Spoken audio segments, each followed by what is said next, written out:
High friends, welcome to my channel Sanchita পিথিক্স রান্নাঘর। আজ আমি বানাবো মাটন রেজালা। তার জন্য নিয়ে নিয়েছি রেওয়াজি মাটন। মশলার জন্য নিয়ে নিয়েছি আদা, কাঁচা লঙ্কা, রসুন। এটাকে পেস্ট করে নেব।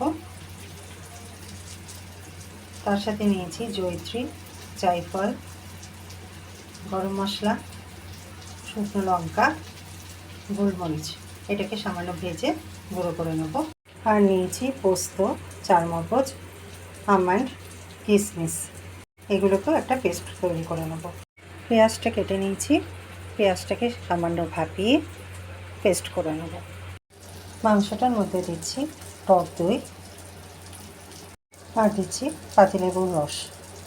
এবারে দিচ্ছি পরিমাণ মতো নুন। এবারে মাটনটার মধ্যে আদা, রসুন, কাঁচা লঙ্কা বাটা দিয়ে দিলাম।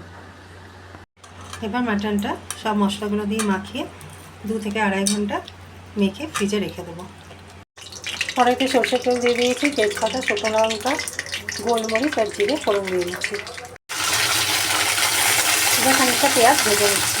পেঁয়াজটা খানিকটা ভাজা ভাজা হয়ে এসছে, এবারে পেঁয়াজ বাটাটা দিয়ে দিচ্ছি। এবারে এর মধ্যে মাটনটা দিয়ে দিচ্ছি, দিয়ে এবার ভালো করে মাখিয়ে নিচ্ছি। এবার আমি আমন্ড, কিশমিশ, পোস্তর আর চারমগজ বাটা যে পেস্টটা বানিয়েছি সেটা আবার দিয়ে দিচ্ছি। মাটনটা খানিকক্ষণ কষানো হয়েছে, এবার আমি পেস্টটা মিশিয়ে দিলাম। মাটনটা আমার কষানো হয়ে গেছে, এবার একটু জল দিয়ে দিচ্ছি। মাটনটা এবার আমি ঢেকে দেবো 40 মিনিটের মতন। মাটনটা আমার প্রায় হয়ে এসেছে। নামানোর আগে দিচ্ছি একটু কেওড়া আর দিচ্ছি একটু গোলাপ জল। গরম মশলা ভাজাটা গুঁড়োটা সবটাই দিয়ে দিচ্ছি, আর দিচ্ছি 1 চামচ মতো ঘি। দিয়ে ভালো করে মিশিয়ে নিচ্ছি। মাটন রেজালা আমার একদম তৈরি।